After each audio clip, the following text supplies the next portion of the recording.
everyone, this is Ankush from Triple S and once again I welcome you all in the revision session of Modern History of India and today we'll be doing part 5 of this revision session. Part 4 तक हम already Home Rule League जो कि 1916 में हुई थी, Home Rule League which was initiated by Annie Besant and बाल Gangadhar Tilak together, ठीक है. तो ये जो है ये हमने लास्ट सेशन में डिस्कस किया था होम रूल लीग के बारे में, ठीक है. फिर 1918 तक आते आते जो होम रूल लीग है वो फेड हो चुकी थी और फिर 1920 में जो है ये गांधी जी इसको ओवरटेक कर लेते हैं और 1920 में ही बाल गंगाधर तिलक जी की डेथ भी हो जाती है, ठीक है. तो ये हमने होम रूल लीग का जो है लास्ट लेक्चर में यहाँ तक देखा था. अब हम 1916 से ऑनवर्ड्स जो है कंटिन्यू करेंगे आज की जो हिस्ट्री है, ठीक है. तो देखिए उससे पहले जो है यहाँ पे बेसिकली 1916 या 1915 आई वुड से 1915 या 1916 ऑनवर्ड्स जो हमारी हिस्ट्री है वो गांधीयन एरा से जानी जाती है क्योंकि उस टाइम पे गांधी जी जो हैं वो आ चुके थे, ठीक है. इंडिया में 1915 में गांधी जी जो है एंटर करते हैं और फिर उसके बाद गांधीयन एरा जो है स्टार्ट हो जाता है. हमारे फ्रीडम स्ट्रगल को एक आप कह सकते हो एक नई एनर्जी या एक नया मोड जो है हमारी फ्रीडम स्ट्रगल को गांधी जी देते हैं, ठीक है. तो वैसे तो मतलब ज़्यादा अच्छे से एक्सप्लेनेशन जो है ऑलरेडी मैं अपने एक्सप्लेन लेक्चर्स में कर चुकी हूँ. ये रिविजन सेशन है तो इसीलिए क्विकली हम जो है इसको फटाफट से देखेंगे कि सारा इसमें इवेंट्स क्या रहे, ठीक है. तो देखिए सबसे पहले बात करती हूँ गांधी जी की. तो Gandhi ji was born on 2 अक्टूबर 1869, ठीक है. हम सबको पता ही है 1869 में पोरबंदर गुजरात में जो है गांधी जी पैदा होते हैं. उसके बाद फिर वो लॉ की पढ़ाई करने इंग्लैंड में चले जाते हैं. He belong to a well off family, ठीक है. तो लॉ की पढ़ाई करने इंग्लैंड चले जाते हैं और फिर 1891 में इंग्लैंड से वापस आते हैं इंडिया, ठीक है. 1891 में इंग्लैंड से इंडिया वापस आते हैं, ओके. फिर 2 साल यहाँ रह के फिर 1893 में चले जाते हैं साउथ अफ्रीका. साउथ अफ्रीका में मतलब इनको एक अच्छा ऑफर मिलता है साउथ अफ्रीका में, तो साउथ अफ्रीका चले जाते हैं 1893 में. वहाँ पे डरबन में जाते हैं, ये नटाल प्रोविंस में डरबन में साउथ अफ्रीका में स्पेसिफिकली वहाँ जाके ये अपना काम शुरू करते हैं, ठीक है. फिर देखिए गांधी जी जो है ना एक्चुअली ऐसा नहीं है कि इंडिया में जो है इंडिया में फिर वापस 1915 में आते हैं, ठीक है. अब क्या हुआ 1915 में जो है इंडिया आते हैं और मैं स्पेसिफिकली बोलूँ तो 9 जनवरी, ठीक है. 9 जनवरी 1915 को ये इंडिया में वापस आ जाते हैं, वापस लैंड करते हैं, ठीक है. और इस 9 जनवरी का आपको पता होगा 9 जनवरी को प्रवासी भारतीय दिवस के रूप में भी मनाया जाता है, ठीक है. तो 9 जनवरी 1915 को जो है गांधी जी इंडिया आते हैं. अब ऐसा नहीं है कि इंडिया आते ही मतलब उनको पहले ही रेवोल्यूशन का या सब पता था कि फ्रीडम स्ट्रगल के बारे में. तो एक्चुअली क्या है कि जब वो साउथ अफ्रीका रहे ना, देखिए 1893 से लेके 1915 तक है ना साउथ अफ्रीका रहते हैं 1914 तक. तो अब ये जो इस ड्यूरेशन में जो गांधी जी जो है साउथ अफ्रीका रहे, अपनी लीगल प्रैक्टिस इन्होंने वहाँ पे की.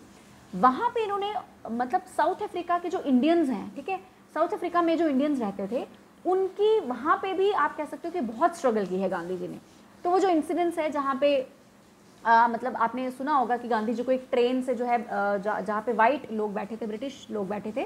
तो बेसिकली साउथ अफ्रीका में भी ब्रिटिश की कॉलोनी थी, ठीक है. साउथ अफ्रीका में कुछ जगहें थी जहाँ पे ब्रिटिश की कॉलोनीज वहाँ पे भी थी, जैसे इंडिया में कॉलोनी थी, ठीक है, वैसे ही साउथ अफ्रीका में भी कॉलोनीज थी. तो वहाँ पे भी ब्रिटिश जो हैं वो इंडियंस लोग जो वहाँ रहते थे, ठीक है, एज अ लेबर वहाँ जाते थे माइनिंग के लिए और भी फैक्ट्रीज में वहाँ काम करते थे इंडियंस. तो ब्रिटिशर्स वहाँ पे भी इंडियंस को बहुत ज़्यादा नापसंद करते थे. वहाँ पे भी इंडियंस के साथ बहुत ही ज़्यादा बुरी हालत थी, ठीक है. They were not in a very good condition, they were in a very deteriorating condition over there also Indians in South Africa, right. तो व्हाट हैपेंड कि जब क्योंकि गांधी जी पढ़े लिखे थे, ठीक है, लॉ उन्होंने प्रैक्टिस किया हुआ था, तो वहाँ पे भी जब उन्होंने इंडियंस की हालत वहाँ पे देखी कि कंडीशन ठीक नहीं है तो गांधी जी को अच्छा नहीं लगा. गांधी जी को लगा कि इतनी पढ़ाई लिखाई का जो भी है मेरे क्या फ़ायदा कि मतलब मेरे इंडियंस के साथ इतना कुछ हो रहा है. Then Gandhi ji already did much work for Indians in South Africa. तो इंडियंस के लिए गांधी जी ने बहुत बहुत ज़्यादा काम किया है साउथ अफ्रीका में भी. He was a very popular personality later on, बहुत पॉपुलर पर्सनैलिटी बन जाते हैं वो साउथ अफ्रीका की, यस, ठीक है. तो वो फिर ट्रेन से बाहर फेंक देते हैं. वो एक इंसिडेंस हुआ था उनके साथ, गांधी जी के साथ. जो वाइट्स हैं वो क्योंकि गांधी इंडियन थे तो उनको बाहर फेंक दिया जाता है ट्रेन का, ठीक है. तो ट्रेन से, तो ये भी साउथ अफ्रीका में इंसिडेंस हुआ था. तो इन इंसिडेंट से Gandhi ji had already done much work in South Africa, ठीक है, बहुत काम किया था उन्होंने वहाँ पे ऑलरेडी. तो इसीलिए फिर जब 1915 में जब इंडिया आते हैं तो ही ऑलरेडी न्यू कि क्या प्लाइट है इंडियंस की यहाँ ब्रिटिश कॉलोनी में, ठीक है. तो फिर 1915 में जो है गांधी जी यहाँ आ जाते हैं और फिर वो सोचते हैं कि 1 साल तक मैं पूरा इंडिया घूमूंगा और यहाँ पे देखूंगा कि इंडियंस की यहाँ पे क्या कंडीशन है. और फिर एक्टिव आप कह सकते हो कि 1916 ऑनवर्ड्स फिर जो है गांधी जी की आप इन्वॉल्वमेंट देखेंगे अलग अलग जगहों पर, ठीक है. तो चलिए अब देखिए सबसे पहला जो गांधी जी ने इंडिया में जो मतलब आप कह सकते हो एक सत्याग्रह जो था दैट वाज इन चंपारण, ठीक है। तो सबसे पहले हमें ये सबको पता है कि गांधी जी जो हैं वो नॉन वायलेंट मतलब नॉन वायलेंट अहिंसा के रास्ते पे चलना पसंद करते थे, ठीक है। उनका फ्रीडम स्ट्रगल का एक मोटिव था कि भाई आप मतलब एक तरीका था उनका एक अपना ही तरीका था, ठीक है, कि नॉन वायलेंस अहिंसा के तरीके से, सत्याग्रह के तरीके से हंगर स्ट्राइक करेंगे, ठीक है, पीसफुल एजिटेशन करेंगे, उससे हमने अपने जो है राइट्स वो लेने हैं, ठीक है। तो सबसे पहले आ जाता है चंपारण सत्याग्रह 1917 में। चंपारण जो है, Champaran is a place in Bihar, ठीक है। 1917 में ये चीज़ आपने याद रखनी है। तो यहाँ पे बेसिकली चंपारण में क्या हुआ था, इंडिगो प्लांटेशन की बात थी यहाँ पे। इंडिगो प्लांटेशन क्या कि यहाँ पे आप कह सकते हो कि जो पीजेंट्स हैं उनके लिए मूवमेंट था। चंपारण सत्याग्रह जो है पीजेंट्स के लिए मूवमेंट था। तो यहाँ पे बेसिकली क्या था कि इंडिगो जब प्लांट मतलब जो ब्रिटिशर्स हैं वो इंडियंस को कहते थे, इंडियन पीजेंट्स को कहते थे कि आप इंडिगो उगाओ, ठीक है। तो इंडिगो जो है वो सॉइल को काफ़ी इनफर्टाइल बना देता था, लेकिन फिर भी चलिए प्रॉफिट मेकिंग के लिए, थोड़े बहुत पैसे कमाने के लिए इंडियंस जो हैं वो इंडिगो उगाते थे, ठीक है। इंडिगो उगाते थे क्योंकि इंडिगो की बड़ी सारी बहुत डिमांड थी, ठीक है। वेस्टर्न कंट्रीज़ में इंडिगो की बहुत डिमांड थी, तो यहाँ पे इंडियंस जो है इंडिगो उगाते थे और ब्रिटिशर्स जो है वहाँ पे जाके इंडिगो सेल करते थे अपने जो भी वेस्ट कंट्रीज़ में, ठीक है। लेकिन हुआ क्या कि लेटर ऑन क्या हुआ, एक जर्मन डाई जो है एक मार्केट में आ गई, क्योंकि इंडिगो भी किस लिए यूज़ होता था, डाइज वगैरह के लिए यूज़ होता था, ठीक है। कलर था इसमें, नील की खेती कहा जाता है। तो जर्मन डाई की आने की वजह से जो इंडिगो की जो डिमांड थी, इंडियन डाई की जो डिमांड थी वो काफ़ी कम हो गई, जिसकी वजह से इंडियन फार्मर्स को काफ़ी ज़्यादा लॉस होने लगा, ठीक है। तो इंडियन फार्मर्स को जब लॉस होने लगा तो इंडियन फार्मर्स ने सोचा कि हम किसी दूसरी कल्टीवेशन पे शिफ्ट करते हैं, जो कि ब्रिटिशर्स नहीं माने। तो ब्रिटिशर्स ने फोर्स किया इंडियन फार्मर्स को to grow indigo, to plant Indigo.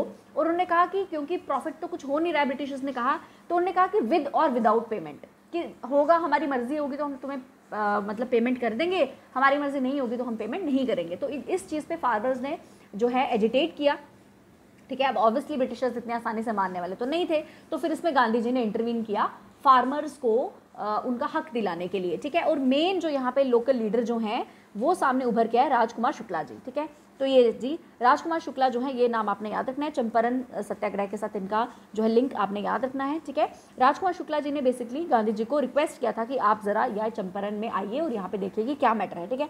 तो यहाँ पे और कौन कौन इन्वॉल्व थे, डॉक्टर राजेंद्र प्रसाद, ठीक है, अनुग्रह नारायण सिन्हा, मजहर उल हक, जेबी कृपलानी जी, ऐसे जो हैं लीडर्स जो हैं इसमें चंपारण में इन्वॉल्व थे। और यहाँ पे गांधी जी जो हैं ये बैटल जीत जाते हैं, उनको फार्मर्स का हक दिलाने के लिए ब्रिटिशर्स से, ठीक है। ओके, चंपारण के बाद आ जाता है the Ahmedabad mill strike. Ahmedabad mill strike में क्या हुआ, देखिए इस टाइम पे ना 1918 से पहले ही प्लेग बहुत ज़्यादा फैल गया था। तो यहाँ पे ब्रिटिशर्स जो हैं वो प्रॉमिस करते हैं जो अहमदाबाद के मिल के जो वर्कर्स हैं। तो क्या हुआ, अब जब प्लेग फैल गया तो वर्कर्स जो है रीलोकेट होना शुरू हो गए, अलग अलग जगहों पे जाने शुरू हो गए, ठीक है। तो ब्रिटिशर्स ने कहा कि ये ऐसे तो गलत हो जाएगा, ये सारे ही रीलोकेट हो जाएंगे, तो यहाँ पे काम कौन करेगा, लेबर्स की तो ज़रूरत है ही। तो ब्रिटिशर्स ने ल्यूर करने के लिए उनको लेबर्स को उनको कहा, इंडियन लेबर को उनको कहा कि आपको प्लेग बोनस दिया जाएगा, ठीक है। क्या दिया जाएगा, प्लेग बोनस दिया जाएगा, प्रॉमिस किया। लेकिन जब प्लेग हट गया तो उसके बाद कोई प्लेग बोनस जैसी चीज़ जो है उनको नहीं दी गई, ठीक है। इनफैक्ट उनकी सैलरी को भी कट कर दिया गया। तो इस चीज़ पे फिर जो गांधी जी हैं वो इंटरवीन करते हैं। गांधी जी जो हैं वो कहते हैं कि भाई सैलरी हाइक दी जाए। तो गांधी जी एक पूरी केस स्टडी करते हैं, Gandhi ji did a whole case study, और वो कहते हैं कि भाई जो इस टाइम पे जो क्योंकि 1918 की ये बात है, ठीक है, और फर्स्ट वर्ल्ड वॉर भी चल रहा था, first world war almost and होने वाला था। तो जब भी कोई वॉर होती है तो प्राइस हाइक्स हो जाते हैं, चीज़ें महंगी हो जाती है, तो महंगाई भी बढ़ गई थी। तो गांधी जी ने पूरी केस स्टडी करके कहा कि जिस हिसाब से महंगाई है और जिस हिसाब से आपने प्लेग बोनस जो भी इनको प्रॉमिस किया था उस हिसाब से 35% हाइक जो है सैलरी की वो बनती है, पूरी केस स्टडी करके, क्योंकि वो तो बड़ी मिनिमल पैसे जो है वो पे करते थे इंडियन लेबर्स को, जो ब्रिटिशर्स हैं, ठीक है।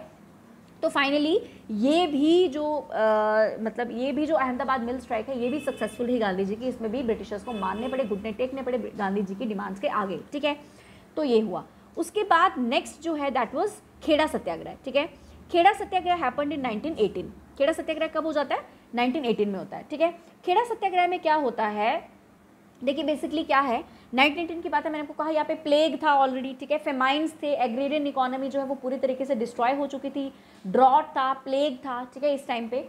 तो यहाँ पे क्या किया, एक तो इतना कुछ हो रहा है ऑलरेडी, मतलब नेचुरल कैलेमिटीज़ भी आ रही हैं, प्लेग फैल रहा है, इतना कुछ ऑलरेडी हो रहा है, ब्रिटिशर्स जो हैं गुड हेल्थ के लिए इंडियंस के कुछ कर नहीं रहे हैं, ठीक है। ऊपर से क्या किया ब्रिटिशर्स ने, टैक्स इंक्रीज कर दिया बाय 23%। तो ब्रिटिशर्स कह रहे थे कि भाई टैक्स दे दो, 23% का एक्स्ट्रा टैक्स दे दो, ठीक है। तो यहाँ पे इस इंसिडेंस के बाद लोकल लीडर्स जो थे उन्होंने काफ़ी ज़्यादा एजिटेट किया, गांधी जी को बुलाया कि भाई गांधी जी आइए और इंटरवीन करिए, क्योंकि गांधी जी जो है इस टाइम तक पॉपुलर मासेस में काफ़ी ज़्यादा पॉपुलर हो गए थे मासेस में, ठीक है। क्यों? क्योंकि चंपारण हो चुका था ऑलरेडी, अहमदाबाद मिल स्ट्राइक चल रही थी इस टाइम पे, ठीक है।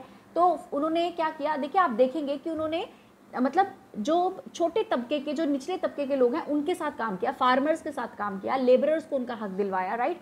तो वो काफ़ी ज़्यादा मासेस के साथ लिंक करने लगे कि जो आप कह सकते हो फार्मर्स हैं, पीजेंट्स हैं या लेबर्स हैं, ठीक है। तो उनके साथ ही लिंक करने लगे रादर देन दी इंटेलेक्चुअल वंस। इंटेलेक्चुअल तो वो खुद थे ही, खैर उन्होंने लॉ की पढ़ाई कर रखी थी ऑलरेडी, तो that's why he was very popular among masses, तभी लोग उनकी इतनी बात सुनते थे, ठीक है। अच्छा, उसके बाद खेड़ा में जो है, खेड़ा में जब गांधी जी को बुलाया गया तो Gandhi ji was already busy. Gandhi ji इस टाइम पे अहमदाबाद मिल स्ट्राइक वहाँ पे बिजी थे, ठीक है। तो गांधी जी ने क्या किया, फिर यहाँ पे इंटरवीन करने के लिए सरदार वल्लभ भाई पटेल जी को भेजा कि भाई आप जाइए और खेड़ा में देखिए कि क्या हो रहा है, ठीक है। तो सरदार वल्लभ भाई पटेल जी आए, उन्होंने यहाँ पे सारा जो है मतलब देखा और जो भी यहाँ पे एविडेंसेस दिए, पूरी जो है वल्लभ भाई पटेल जी ने यहाँ पे पूरी स्टडी की और उन्होंने कहा कि भाई इस टैक्स को तो स्क्रैप होना ही चाहिए, ठीक है। तो फाइनली इस तरीके की सिचुएशन बनी। ऐसा नहीं है कि बहुत इजीली जो है ब्रिटिशर्स मान गए थे, तो पीसफुल उनको एजिटेशन करनी पड़ी। इससे पहले जो अहमदाबाद मिल स्ट्राइक थी इसमें गांधी जी जो है वो हंगर स्ट्राइक पे चले गए, ठीक है। तो गांधी जी के साथ साथ जो बाकी जो मिल वर्कर्स थे वो भी सब हंगर स्ट्राइक पे चले गए, तो इतना आसान नहीं था ब्रिटिशर्स को मनाना, ठीक है। तो यहाँ पे भी इन्होंने काफ़ी ज़्यादा पीसफुल प्रोटेस्ट वगैरह किया और फाइनली जो है ब्रिटिशर्स एग्री हो गए और उन्होंने टैक्स जो है वो सस्पेंड कर दिया, ठीक है। टैक्स जो है सस्पेंड कर दिया, ओके। तो ये जो है ये 3 मेजर इंसिडेंट्स रहे और ये इन तीनों की आपने क्रोनोलॉजी याद रखनी है कि सबसे पहले जो है ये चंपारण हुआ था, सबसे पहले चंपारण, फिर अहमदाबाद और फिर खेड़ा सत्याग्रह, ठीक है, ओके। तो ये सब हुआ। उसके बाद देखिए नेक्स्ट जो इवेंट जो मैंने कवर किया है that is Rowlatt act of 1919। अब देखिए हुआ क्या, रॉलेट एक्ट ऑफ 1919 में हुआ क्या, फर्स्ट वर्ल्ड वॉर जो है एंड हो गई थी 1918 में, और फर्स्ट वर्ल्ड वॉर में Indians were in the support of British, ठीक है। इनफैक्ट गांधी जी और बाकी इंडियंस जो है वो किसके सपोर्ट में थे, ब्रिटिश के सपोर्ट में थे, क्योंकि उनको ये लगता था गांधी जी को, इंडियंस को, कि अगर हम ब्रिटेन की हेल्प कर देते हैं फर्स्ट वर्ल्ड वॉर में, क्योंकि ब्रिटेन तो इन्वॉल्व था, इंडिया तो डायरेक्टली इन्वॉल्व था नहीं, अगर हम ब्रिटेन की हेल्प कर देते हैं फर्स्ट वर्ल्ड वॉर में तो शायद ब्रिटेन जो है इंडियन पे, क्योंकि इंडियंस हेल्प करेंगे उनकी, तो शायद इंडियंस को वो कुछ दे दे, मतलब इंडियंस को कोई बेनिफिट दे दे इस चीज़ का, ठीक है। इंडियंस को थोड़ी लिवरेज दे दें क्योंकि इंडियंस ब्रिटिश यहाँ पे कॉलोनी थी, ठीक है। तो ऐसा उनको लगा, लेकिन हुआ क्या, उसका उल्टा ही हो गया। इंडियंस को हेल्प करने, मतलब इंडियंस को कुछ बेनिफिट देने के बदले उल्टा हुआ क्या कि उन्होंने रॉलेट एक्ट जैसा रिप्रेसिव लॉ जो है वो एक्ट वो ला दिया, ठीक है। रिप्रेसिव क्या था रॉलेट एक्ट में, बेसिकली क्या आया, क्योंकि इस टाइम पे देखिए जो है नेशनलिस्ट मूवमेंट जो है वो तो चल ही रहा था, नेशनल स्ट्रगल जो है वो चल ही रही थी। तो ब्रिटिश ने क्या किया, थोड़ा और टाइट करने के लिए इंडियंस को, ब्रिटिशर्स ने क्या किया, रॉलेट एक्ट पास कर दिया, ठीक है। इस रॉलेट एक्ट के अकॉर्डिंगली क्या था कि मतलब विदाउट एनी ट्रायल, ठीक है, किसी को बिना किसी ट्रायल के, just mayor on the basis of suspicion, किसी पे शक की बिना पे ही छोटा सा सस्पेंस मतलब सस्पिशन हुई, ठीक है, उसके बेसिस पे 2 साल की सज़ा जो है उनको दे दी जाएगी, अरेस्ट कर लिया जाएगा without any trial.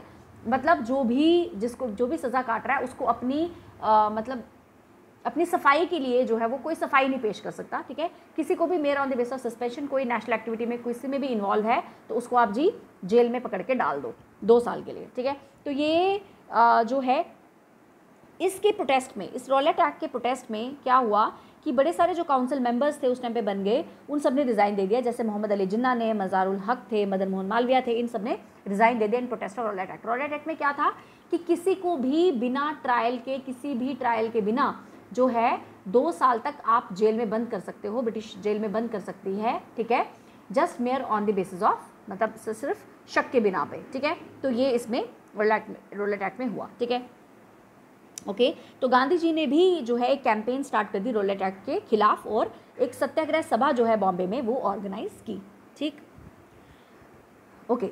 Next is Jallianwala Bagh massacre. अब देखिए जलियांवाला बाग मैसेकर में क्या हुआ, 13 अप्रैल 1919, you have to remember the date, this is very very important. Rowlatt Act के अगेंस्ट बेसिकली हुआ क्या, इसमें रौलट एक्ट के अगेंस्ट जो है जलियांवाला बाग में यहाँ पे 13 अप्रैल को आप देख सकते हो, तो 13 अप्रैल को 1 सेकेंड सॉरी ओके, तो 13 अप्रैल को जो है आपको पता है कि बैसाखी मनाई जाती है। तो यहाँ पे कुछ लोग जो है बैसाखी मनाने आए थे, लोग जो है इकट्ठा होते हैं जलियांवाला बाग में, पंजाब में, अमृतसर में, ठीक है। कुछ लोग जो है बैसाखी मनाने आए थे और कुछ लोग जो है रौलट एक्ट की एजिटेशन के लिए यहाँ पे लोग इकट्ठे होते हैं, रौलट एक्ट की। और यहाँ पे 2 इंपॉर्टेंट लीडर्स हैं, डॉक्टर सैफुद्दीन किचलू और डॉक्टर सत्यपाल, इनको अरेस्ट कर लिया जाता है, ठीक है। डॉक्टर सत्यपाल किचलू और डॉक्टर सैफुद्दीन किचलू डॉक्टर सत्यपाल को अरेस्ट कर लिया जाता है 10 अप्रैल 1919 में। तो अब यहाँ पे जो लोग इकट्ठे हुए, एक तो वो इनकी अरेस्ट के खिलाफ इकट्ठे हुए कि क्यों इनको अरेस्ट कर लिया गया 2 लीडर्स को, और एक वो किस लिए इकट्ठे हुए, रौलट एक्ट के अगेंस्ट एजुटेशन में इकट्ठे हुए, ठीक है। तो यहाँ पे जो है काफ़ी लोग इकट्ठे हुए थे, ठीक है। यहाँ पे पता चलता है कि ब्रिटिश फोर्सेस को कि लोग जो है यहाँ पे इकट्ठे हुए हैं, तो उसकी वजह से क्या होता है कि यहाँ पे आ जाता है जनरल डायर। जनरल डायर आता है और वो ब्लॉक कर देता है एग्जिट पॉइंट को, और यहाँ पे अंधाधुंध जो है फायरिंग करना शुरू कर देता है उस क्राउड पे जो कि पीसफुल एजुटेशन में इकट्ठे हुए थे। यहाँ पे जो लोग हैं ये पीसफुल मतलब एजुटेशन कर रहे थे, ठीक है, तो पीसफुल एजुटेशन कर रहे थे यहाँ पे। तो यहाँ पे जो है ये जनरल डायर जो है यहाँ पे आ जाता है और वो क्या करता है, वो फायरिंग शुरू कर देता है, ठीक है। और इस इंसिडेंट्स के बाद क्या होता है, जब ये फायरिंग होना शुरू हो जाती है तो यहाँ पे थाउजेंड्स ऑफ लोगों की यहाँ पे डेथ हो जाती है, बहुत से लोगों की यहाँ पे डेथ हो जाती है। और कई लोग जो है गोली से बचने के लिए यहाँ पे कुआं है उसमें छलांग लगा देते हैं, ठीक है। तो वहाँ पे भी हंड्रेड्स ऑफ मतलब पीपल डाइड देयर ऑल्सो। तो this was a very infamous very मतलब इसको बड़ा एक डिसहार्टेंड सा एक बहुत सैड इंसिडेंट है हमारी हिस्ट्री में, ठीक है, ये जो जलियांवाला बाग है। और यहाँ पे अभी भी अगर आप जलियांवाला बाग में जाएंगे तो यहाँ पे गोलियों के निशान जो है अभी भी आप यहाँ पे देख सकते हैं, ठीक है। तो ये अमृतसर में ये इंसिडेंट्स हो जाता है, ओके। उसके बाद क्या होता है, ये पूरा हमारा जो पूरा देश है इस पे मतलब एक स्टंड था कि ये क्या हो गया, इतना बड़ा इंसिडेंस हो गया, thousands of people were died यहाँ पे, ठीक है। इनोसेंट लोगों की किलिंग कर दी जाती है। रविंद्रनाथ टैगोर जो है अपना नाइटहुड इसकी प्रोटेस्ट में जो है वो रिटर्न कर देते हैं, ठीक है। और काफ़ी ज़्यादा इस इंसिडेंट्स के बाद बहुत ज़्यादा वायलेंस हो जाती है पंजाब में, गुजरात में, बंगाल में, क्योंकि लोग बहुत ज़्यादा हर्ट थे, ठीक है, वेरी वेरी हर्ट, ठीक है, इस इंसिडेंट्स के बाद, ओके। तो फिर क्या होता है, इस इंसिडेंट्स के बाद क्या होता है कि यहाँ पे इस इंसिडेंट्स को देखने के लिए, इस इंसिडेंट्स को लुक आफ्टर करने के लिए हंटर कमीशन बिठाया जाता है। क्या बिठाया जाता है, हंटर कमीशन बिठाया जाता है, ओके। और उसके बाद जो रौलट एक्ट है फिर इसके बाद इसको रिपील कर दिया जाता है बाय लॉर्ड रीडिंग इन 1922, ये आपने याद रखना है। और फिर इसके आफ्टर इफेक्ट में क्या होता है, 1940 में बहुत ज़्यादा सालों के बाद 1940 में सरदार उधम सिंह जो हैं वो माइकल ओ ड्वायर को मार देते हैं लंदन में। और ये माइकल ओ ड्वायर कौन है, ये माइकल ओ ड्वायर वो नहीं है जिसने गोलियां चलाई थी, ठीक है, जिसने गोलियां चलाई थी, ओके, ये वो नहीं है, वो जनरल डायर था, ही वाज जनरल डायर। ये माइकल ओ ड्वायर है लंदन में, ठीक है। इसको मार डालते हैं क्योंकि इस टाइम पे ये लेफ्टिनेंट गवर्नर था पंजाब का, और इस लेफ्टिनेंट गवर्नर के येस होने पे ही जनरल डायर ने यहाँ पे गोलियां चलाई थी। तो उधम सिंह जो है ये माइकल ओ ड्वायर को यहाँ पे मार देते हैं लंदन में जाके, ठीक है, ओके। उसके बाद जो नेक्स्ट हम करते हैं, नेक्स्ट जो इंसिडेंट्स हमने करना है दैट इज़ खिलाफत मूवमेंट ऑफ 1919, ठीक है। खिलाफत मूवमेंट जो है स्पेसिफिकली 1919 में होता है और नॉन कॉपरेशन मूवमेंट जो है 1920 में शुरू होता है। अब देखिए खिलाफत मूवमेंट में था क्या। अब मैंने आपको बोला कि फर्स्ट वर्ल्ड वॉर चल रही थी 1914 से लेके 1918 तक फर्स्ट वर्ल्ड वॉर चलती है, ठीक है। और किस किस के बीच में चलती है, अलाइड पावर्स के बीच में, जिसमें Britain, France, Japan, Russia, Italy थे। और सेंट्रल पावर्स के बीच में जहाँ पे जर्मनी, ऑस्ट्रिया, हंगरी, बल्गेरिया और ओटोमन एम्पायर थे। अब इस ओटोमन एम्पायर में जो रिलीजियस और स्पिरिचुअल सीट थी मुस्लिम्स की वो थी खलीफ, ठीक है। खलीफ टर्की, बेसिकली टर्की एक ट्राइब थी जिसने ओटोमन एम्पायर को एस्टैब्लिश किया था, टर्किश ट्राइब ने, ठीक है। देखिए हुआ क्या, ओटोमन एम्पायर के पास थी seat of spiritual religious leaders of Muslims, जिनको कि पूरा वर्ल्ड मानता था, जिसको कहा जाता है खलीफ, ठीक है, ओके। अब क्या हुआ कि अगर ये ओटोमन एम्पायर हार जाता और अगर ओटोमन एम्पायर जो है वो एक ट्रीटी साइन कर देता, अब ब्रिटिश जो है ओटोमन एम्पायर के खिलाफ थी, ब्रिटेन अलग साइड पे थी, ओटोमन एम्पायर अलग साइड पे था। ओटोमन एम्पायर में रिलीजियस सीट थी, स्पिरिचुअल सीट थी मुस्लिम्स की। तो मुस्लिम्स वैसे ही अनॉय हो गए ब्रिटिशर्स के साथ, क्योंकि ब्रिटिशर्स जो है वो ओटोमन एम्पायर के खिलाफ लड़ रहे थे और यहाँ पे मुस्लिम्स की रिलीजियस सीट थी जिसको पूरा वर्ल्ड मानता था, मुस्लिम के जो पूरे मुस्लिम्स वर्ल्ड के हैं वो मानते थे। तो यहाँ पे ही वैसे ही एक रिफ्ट जो है मुस्लिम्स और आप कह सकते हो मुस्लिम्स और ब्रिटेन के बीच यहाँ पे ही शुरू हो जाता है। और इंडियंस के जो मुस्लिम्स थे, ठीक है, इंडियन मुस्लिम्स जो थे वो भी अनॉय हो गए ब्रिटिशर्स के साथ, क्योंकि वो ओटोमन एम्पायर के खिलाफ थे। तो फाइनली ऐसी ट्रीटी हो जाती है, ठीक है। ओटोमन एम्पायर ऑब्वियसली यहाँ पे ये जो सेंट्रल पावर्स हैं वो हार जाते हैं फर्स्ट वर्ल्ड वॉर में, ठीक है। अलाइड पावर्स जो है वो जीत जाते हैं, राइट। तो यहाँ पे काफ़ी ज़्यादा ट्रीटीज़ हो जाती हैं, और अगर ये ट्रीटी साइन हो जाती तो जो ओटोमन एम्पायर में मतलब जो पूरे वर्ल्ड का जो खलीफ पावर है, जो स्पिरिचुअल लीडर की पावर है, वो वीकन हो जाती, वो कम हो जाती। तो इस चीज़ पे जो ब्रिटिशर्स जो इंडियन मुस्लिम्स हैं वो ऑलरेडी अनॉयड थे, ठीक है, खुश नहीं थे ब्रिटिशर्स के साथ। तो इस बेसिस पे जो मतलब आप कह सकते हो कि इन support of खलीफ, in support of their religious and spiritual leader, Muslims जो थे इंडिया में, उन्होंने भी आप कह सकते हो कि कैंपेन जो है खिलाफत करके वो स्टार्ट कर दी मुस्लिम यहाँ पे इनके खिलाफ, ब्रिटिशर्स के खिलाफ, ठीक है। और आपने इसमें इंपॉर्टेंट ये याद रखना है, इसमें इंपॉर्टेंट आपने याद रखना है जो इंपॉर्टेंट लीडर्स थे, ठीक है, इनको आप हाईलाइट कर लीजिएगा। यहाँ पे जो इंपॉर्टेंट लीडर्स इंडिया में जो देखने को मिले खिलाफत मूवमेंट में, वो थे मोहम्मद अली, शौकत अली, इनको अली ब्रदर्स या जुआर ब्रदर्स भी कहा जाता है। बेसिकली ये मोहम्मद अली जुआर और शौकत अली जुआर है, तो ये नाम आपने याद रखने हैं, मोहम्मद अली जुआर और शौकत अली जुआर, अली ब्रदर्स करके। और भी मुस्लिम लीडर्स थे यहाँ पे बड़े मतलब दिग्गज इंटेलेक्चुअल, जैसे कि मौलाना अब्दुल कलाम आज़ाद जी थे, ठीक है, मुख्तार अंसारी, सैफुद्दीन किचलू।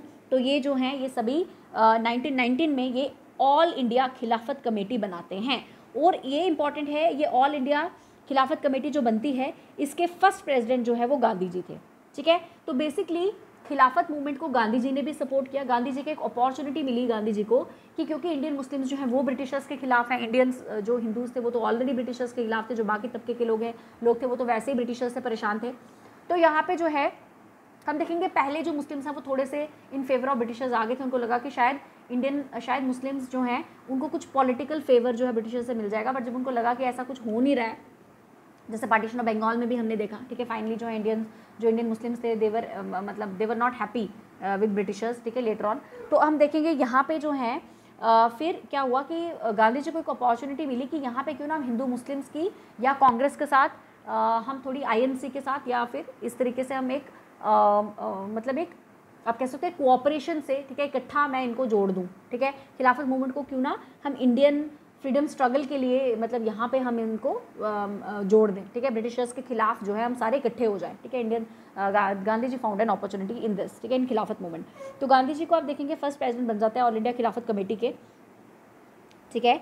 तो ये जो है खिलाफत मूवमेंट में रहा। उसके बाद आ जाता है जी नॉन कॉपरेशन। जैसे ही खिलाफत मूवमेंट आप कहते हैं 1919 में खिलाफत मूवमेंट थी, साथ में ही गांधी जी जो है स्टार्ट कर देते हैं नॉन कॉपरेशन मूवमेंट। खिलाफत और नॉन कॉपरेशन मूवमेंट बेसिकली साथ में चलते हैं, आप ऐसे भी समझ सकते हो, ठीक है।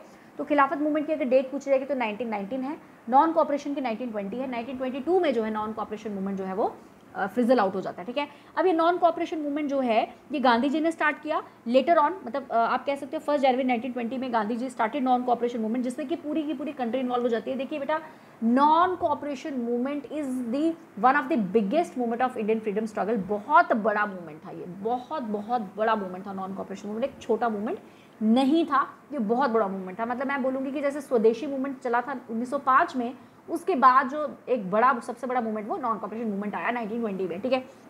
It was a very big movement, पूरी जो है कंट्री जो है इसमें इन्वॉल्व थी, ठीक है। उसके बाद जब लेटर ऑन आईएनसी सेशन जब बैठता है नागपुर में, तो वो भी नॉन कॉपरेशन मूवमेंट को एक्सेप्ट कर लेता है इंडियन नेशनल कांग्रेस, ठीक है। इंडियन नेशनल कांग्रेस और गांधी जी अभी सेपरेटेड हैं, ठीक है, मतलब सेपरेटेड इन द सेंस के अभी सेपरेट एंटिटीज़ हैं, ठीक है।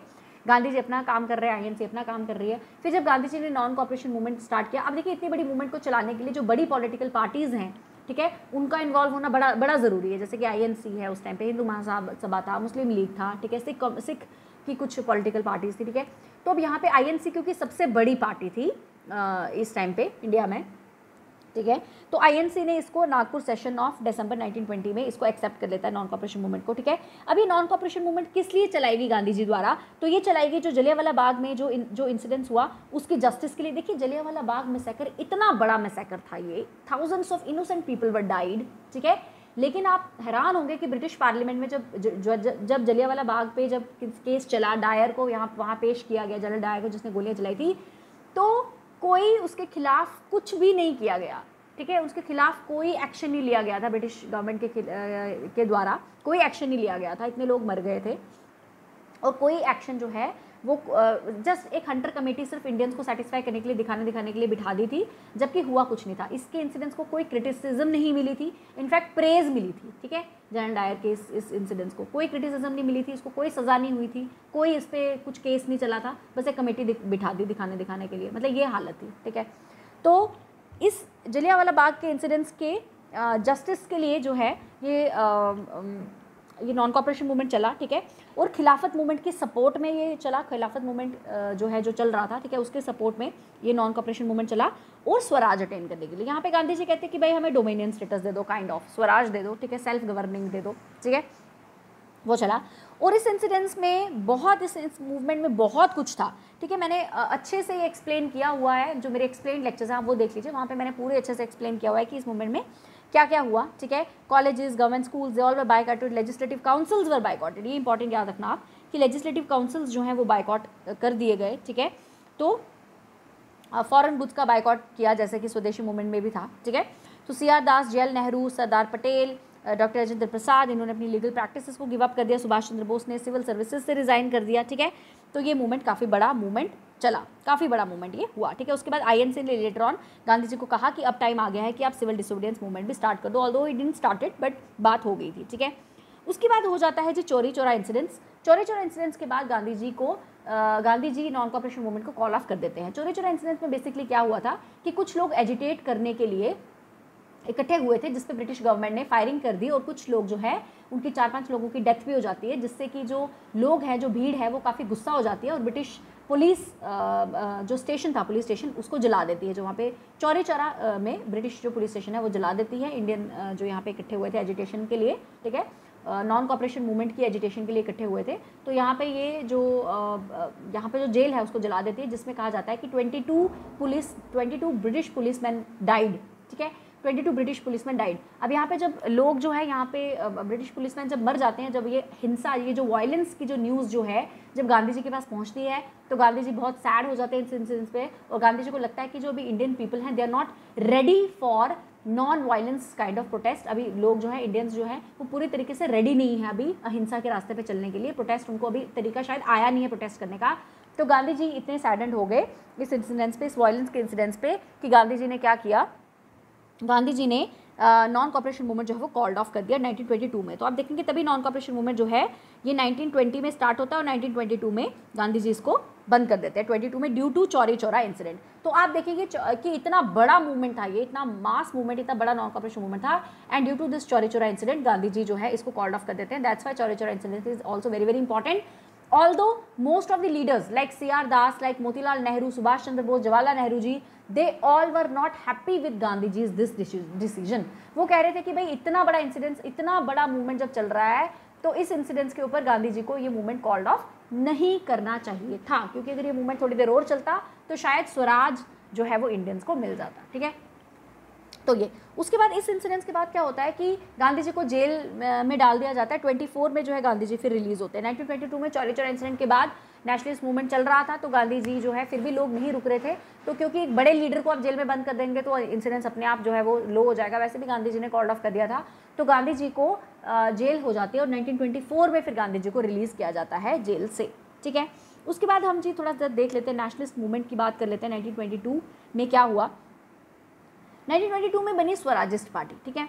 अब देखिए यहाँ पे गांधी जी जो है 1922 में जेल में चले गए, ठीक है, जेल में थे। तो अब देखेंगे नेशनलिस्ट मूवमेंट ने क्या मोड़ लिया, जेल में चले गए 1922 में, 24 में इनको रिलीज़ कर दिया गया। तो गांधी जी जो है नहीं थे, तो एक डिसइंटीग्रेशन थी, एक डिसऑर्गेनाइजेशन थी, पता नहीं चल रहा था कि किस लाइन पे जो है अब नेशनलिस्ट मूवमेंट को लेके जाया जाए। तो अब हुआ क्या कि एक सेक्शन जो थी जैसे CR दास जी, मोतीलाल नेहरू, NC केलकर, अजमल खान, ये बन गए प्रो चेंजर या स्वराजिस्ट, और इन्होंने लेटर ऑन एक पार्टी भी बनाई जिसको कहा गया स्वराज पार्टी, ठीक है। इन्होंने क्या किया, ये प्रो चेंजर्स क्या थे, ये चाहते थे कि ये जो देखिए जो नॉन कॉपरेशन मूवमेंट में क्या हुआ था, लेजिस्लेटिव काउंसिल्स को बायकॉट कर दिया था, मैंने आपको बताया, ठीक है। तो इन्होंने क्या कहा कि इन्होंने कहा कि हम बायकॉट ये जो किया है उसको एंड करते हैं, हम लेजिस्लेटिव काउंसिल्स को एंटर करते हैं, हम मतलब हम लेजिस्लेटिव काउंसिल्स में काम करेंगे और फिर देखेंगे कि वो इंडियंस के लिए क्या काम कर रहे हैं, ब्रिटिशर्स काम कर रहे हैं कि नहीं कर रहे हैं, और अगर नहीं कर रहे हैं तो हम इन काउंसिल्स को अमेंड करेंगे, इन काउंसिल्स को अमेंड करेंगे, उनको बोलेंगे कि भाई इंडियंस के लिए काम करो, ठीक है। तो इनको प्रो चेंजर कहा गया।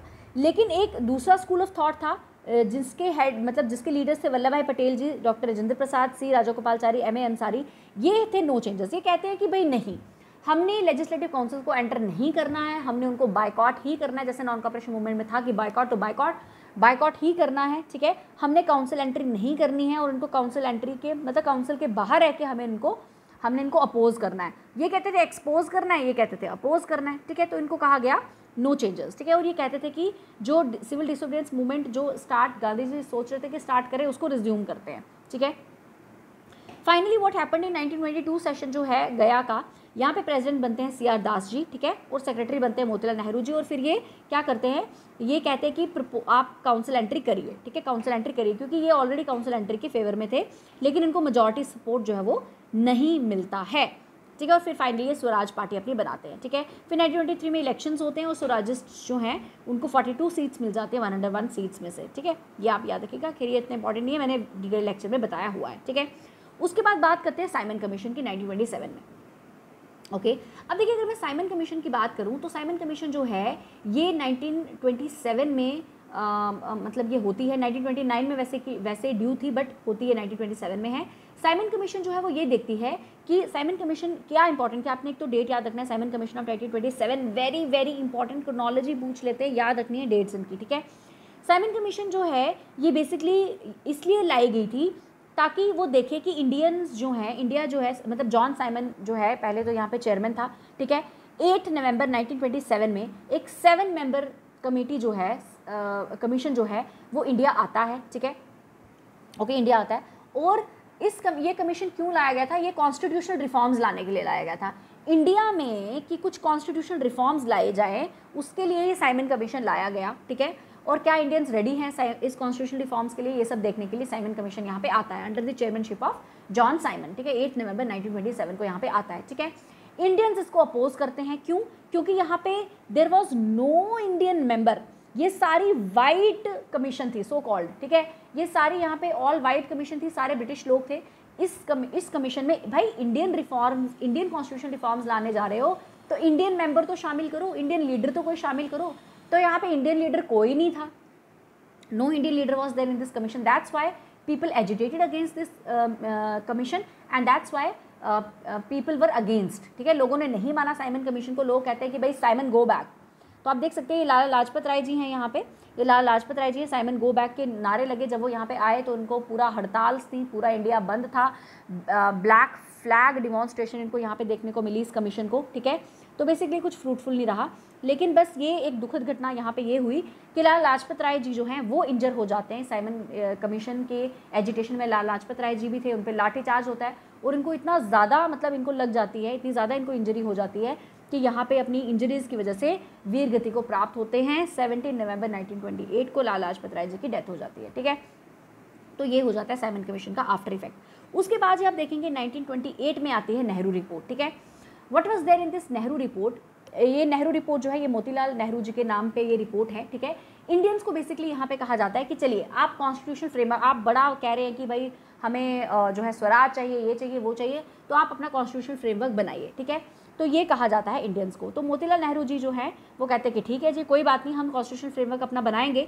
तो इस कमेटी में कौन कौन थे, तेज बहादुर सप्रू थे, सुभाष चंद्र बोस थे, MS एनी, मंगल सिंह, अली इमाम, शोआब कुरैशी, GR प्रधान, जवाहरलाल नेहरू, मोतीलाल नेहरू जी के बेटे, ये सब इसमें इन्वॉल्व थे, ठीक है।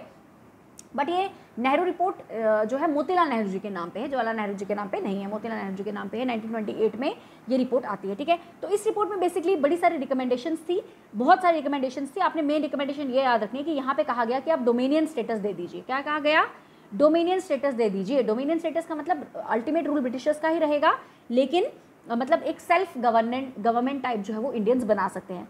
और इसको जो यंग सेक्शन थी INC की, इंडियन नेशनल कांग्रेस की जो यंग सेक्शन थी, जैसे कि जवाहरलाल नेहरू थे, सुभाष चंद्र बोस थे, ठीक है, इन्होंने इसको नहीं माना। वो कह रहे हैं कि भाई डोमिनियन स्टेटस के बाद में अब हमें चाहिए कंप्लीट इंडिपेंडेंस। तो बेसिकली जो यंग सेक्शन थी लीडर्स की इस टाइम पे, जैसे जवाहरलाल नेहरू हैं वो कंप्लीट इंडिपेंडेंस के फेवर में थे, जैसे सुभाष चंद्र बोस हैं वो कहते थे कि भाई हमें कंप्लीट इंडिपेंडेंस चाहिए, हमें कोई डोमिनियन स्टेटस नहीं चाहिए, अब बहुत कुछ हो गया है, बहुत अत्याचार हो गया, अब हमें डोमिनियन स्टेटस नहीं चाहिए, अब हमें कंप्लीट इंडिपेंडेंस ही चाहिए, ठीक है। तो ये चीज़ आपने याद रखनी, नेहरू रिपोर्ट की ईयर आपने याद रखना 1928 में, इसके इंपॉर्टेंट लीडर्स याद रखने, आपने डोमिनियन स्टेटस की यहाँ पे डिमांड रखी गई, जिसको जवाहरलाल नेहरू और सुभाष चंद्र बोस ने अपोज किया। उसके बाद कुछ इंपॉर्टेंट चीज़ें आपने यहाँ पे याद रखनी, डिटेल्ड लेक्चर में मैंने बताया हुआ है, आप जाके वहाँ पे देख लीजिए।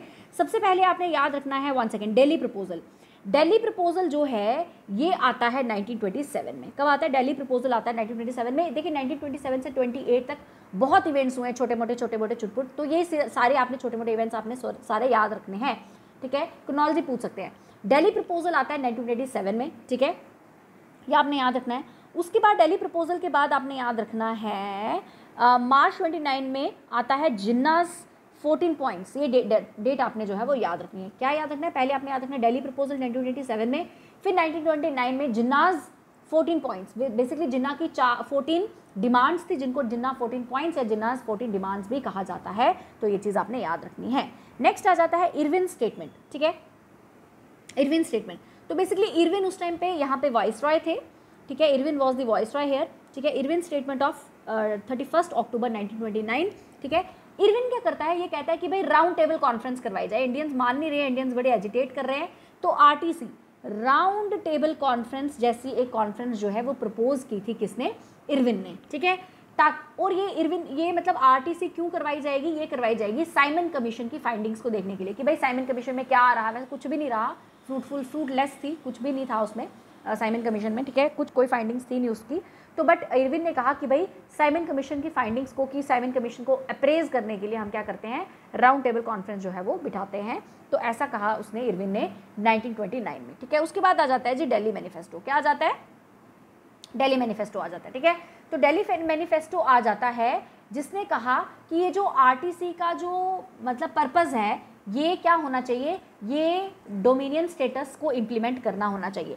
दिल्ली मैनिफेस्टो आ जाता है। दिल्ली मैनिफेस्टो के मतलब आ जाता है 2 नवंबर 1929 में। तो ये आपने याद रखना है। तो दिल्ली मैनिफेस्टो, देखिए पहले आता है राउंड टेबल कॉन्फ्रेंस, ठीक है।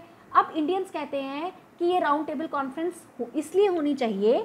अब देखो जो इरविन है वो कह रहा है कि भाई राउंड टेबल कॉन्फ्रेंस होनी चाहिए, ठीक है, ओके। तो अब ये इंडियंस, इसमें इंडियन मेंबर्स भी होंगे राउंड टेबल कॉन्फ्रेंस में, तो अब इंडियंस कहते हैं, इंडियंस दे देते हैं दिल्ली मैनिफेस्टो। इंडियन कहते हैं राउंड टेबल कॉन्फ्रेंस का एजेंडा ये भी होना चाहिए कि इंडियंस को डोमिनियन स्टेटस दिया जाए। तो डोमिनियन स्टेटस की डिस्कशन भी राउंड टेबल कॉन्फ्रेंस में होनी चाहिए, जिसको ये वाइसरॉय इरविन जो है वो रिजेक्ट कर देता है। क्या कर देता है? वाइसरॉय इरविन जो है वो इस राउंड टेबल कॉन्फ्रेंस को रिजेक्ट कर देता है, ओके।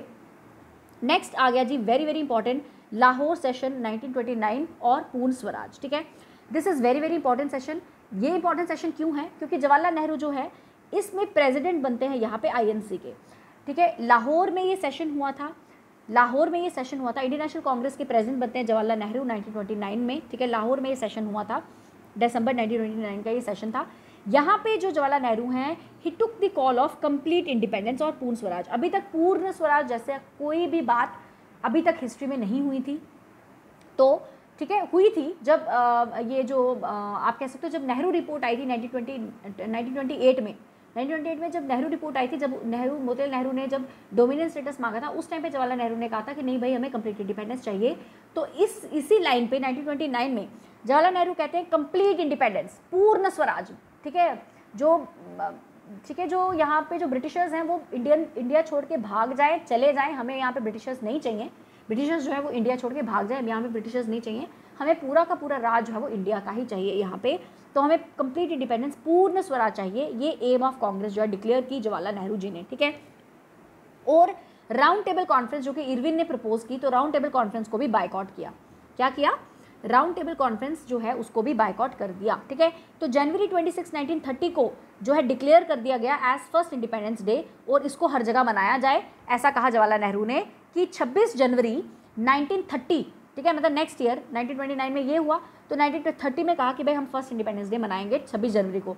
तभी आज के डे पे हम जो हमारा रिपब्लिक डे है, ठीक है, जो कि 1950 में जो है हमने स्टार्ट किया था मनाना रिपब्लिक डे, तभी वो 26 जनवरी को मनाया जाता है, 26 जनवरी को मनाया जाता है इस डे को कमेमोरेट करने के लिए, ठीक है, ओके। उसके बाद क्या होता है 31 दिसंबर 1929 में, ठीक है, in the midnight of the bank of Ravi, river Ravi, क्या किया जाता है, जो हमारा newly adopted try colour flag था उसको अनफर किया जाता है, उसको फहराया जाता है, होस्ट किया जाता है, और इनकलाब जिंदाबाद के नारे लग रहे होते हैं, ठीक है। और इस टाइम पे जो मिडिल में वो चरखा था, ना कि अभी के प्रेजेंट के टाइम पे जो अशोक चक्र है वो नहीं था, चरखा था, ठीक है। और 26 जनवरी 1930 को क्या किया गया, 26 जनवरी 1930 को पूर्ण स्वराज जो है पब्लिकली, एक पूर्ण स्वराज जो है वो मैनिफेस्टो एक टाइप का जो है इशू किया जाता है पब्लिकली। यहाँ पे पब्लिक मीटिंग्स होती हैं, इंडिपेंडेंस प्लेज ली जाती है, और फाइनली 26 जनवरी 1930 को मतलब इंडिपेंडेंस डे आप कह सकते हो कि इंडिपेंडेंस डे के रूप में मनाया जाता है, फर्स्ट इंडिपेंडेंस डे के रूप में मनाया जाता है। 26 जनवरी 1930 को मनाया गया था। यहाँ पे पब्लिक मीटिंग्स हुई थी, इंडियन प्लेज ली गई थी लोकल लैंग्वेजेस में, तो ये सब हुआ था, दैट्स वाई 26 जनवरी को आज हम रिपब्लिक डे सेलिब्रेट करते हैं आज की डेट में, ठीक है। तो चलिए यहाँ तक रखते हैं इसको, ठीक है, आज के सेशन को। अभी मैं नेक्स्ट सेशन में आपको मिलूंगी विद द MCQs, ठीक है। तो इसको रिवाइज करिए ताकि आप मैक्सिमम MCQs जो हैं सॉल्व कर सके, जो कि मैं आपको नेक्स्ट सेशन में मिलूंगी, ठीक है। So I will see you very soon with the next session. Till then take care, bye bye, keep revising, keep studying.